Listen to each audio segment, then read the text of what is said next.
The voice under the bed. Dr. Lucas Reed studied the psychology of fear. He knew the brain could create voices, faces, and even entire experiences when people were exhausted or stressed. Then he heard a voice under his bed. Lucas. He froze.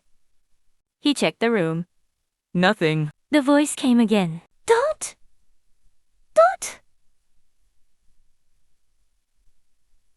Don't.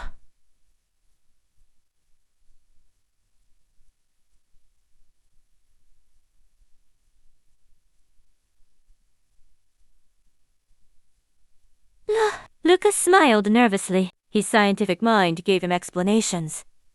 Auditory hallucination, sleep, transition, stress. He went back to sleep. The next morning, he found a note beneath his pillow. I said, "Don't." Look, the handwriting was his. That night, he placed a camera beside the bed. At 3:17 a.m., he woke to the same voice. Lucas. He didn't move. The voice whispered, "Your camera is lying." He checked the recording. At 3:17, Lucas was asleep. But beneath the bed, a shadow moved. Lucas immediately turned on the lights. Nothing was there. He lifted the mattress. Nothing. Then he noticed scratches on the floor. They formed words. You forgot. Lucas suddenly remembered a childhood bedroom. A dark night. A dark night. His younger brother hiding beneath his bed. His brother had been terrified. Lucas had promised to protect him. Then came a loud crash. Lucas remembered screaming. But the memory ended there. He called his mother. Did I have a brother? Silence. Then She whispered. his name was Noah. Lucas's heart raced. What happened to him? He disappeared when you were 7? That night, the voice returned. Lucas. He whispered. Noah? The voice answered.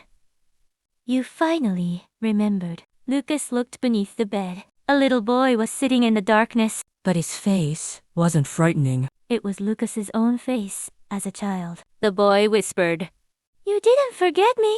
Lucas stared. You forgot.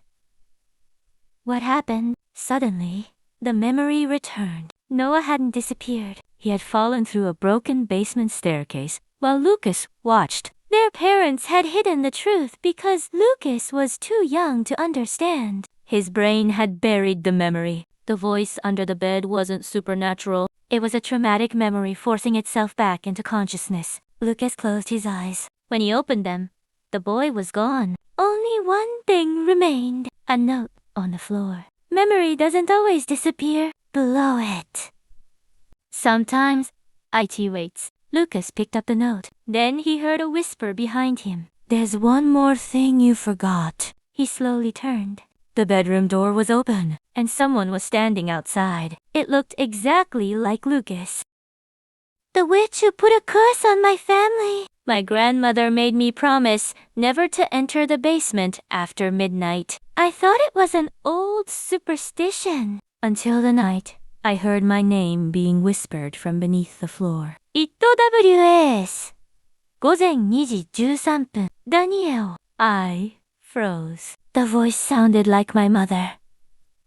But my mother was upstairs. Daniel. It came again. From the basement. I grabbed a flashlight and walked downstairs. At the bottom of the stairs, I noticed something I had never seen before. A small wooden door behind the shelves. It was covered with strange symbols. My grandmother had warned me about that door. But curiosity won. I opened it. Inside was a tiny room. There was an old wooden chair. Hundreds of black candles and a photograph of my family. My hands began shaking. Everyone in the photograph was staring at the camera, except my grandmother. She was staring directly at me. Behind the photograph was a handwritten message. The curse began with her. Suddenly, the basement door slammed shut. The candles lit themselves, one by one. a woman appeared in the corner. She was extremely thin, with long gray hair covering her face. I couldn't move. She whispered. Your family promised me one child every 20 years. I shook my head. That isn't true. She slowly lifted her face. Her eyes were completely black. Your grandmother broke the promise. Then she pointed at the photograph. I looked again. There was something different.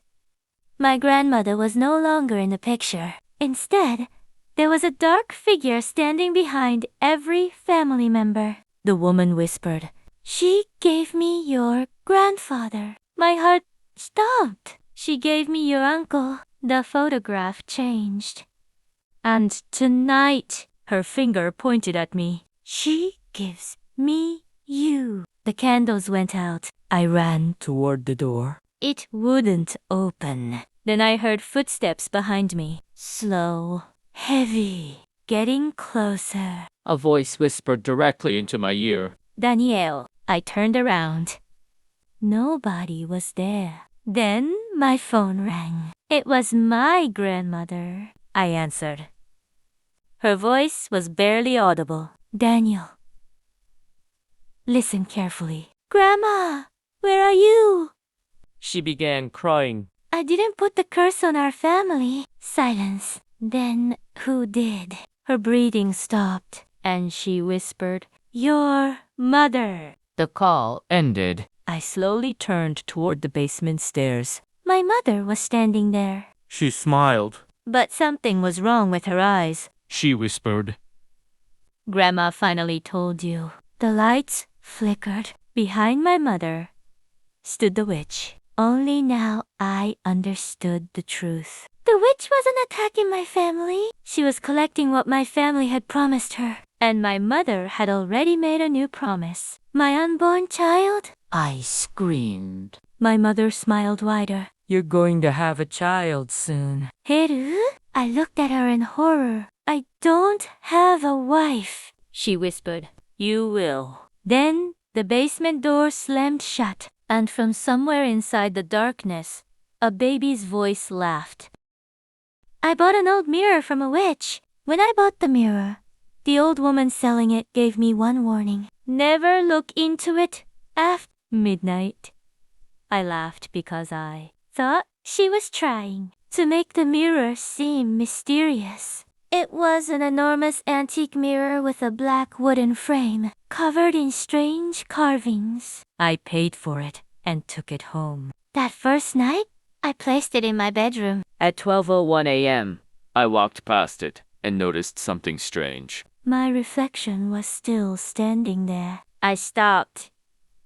The reflection stopped too. I raised my hand. It raised its hand. Everything looked normal until I turned away. Then I heard a soft knock from the glass. I looked back.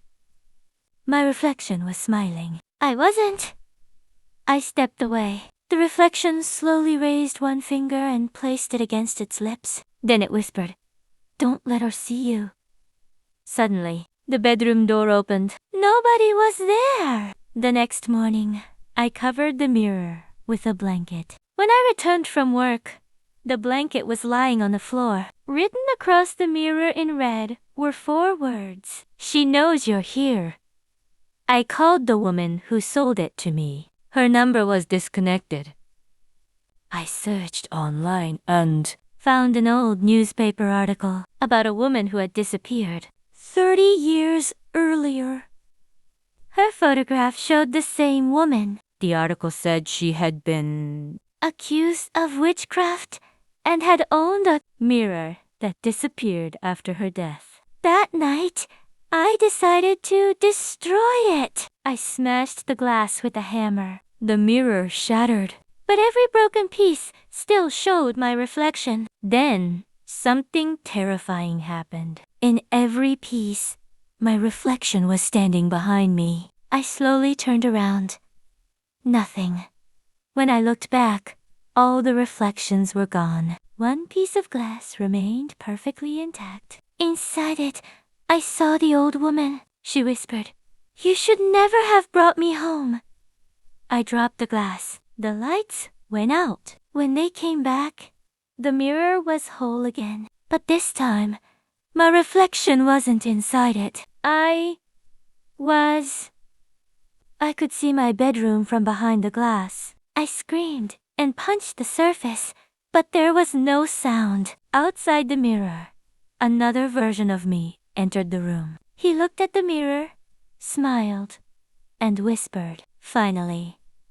Then he walked out of the bedroom. I have been trapped inside the mirror ever since. Every night, someone comes into the room and looks at me. Sometimes I try to warn them. Sometimes they hear me, but nobody understands. And tonight, the old woman is standing beside me. She is smiling because someone new just bought the mirror.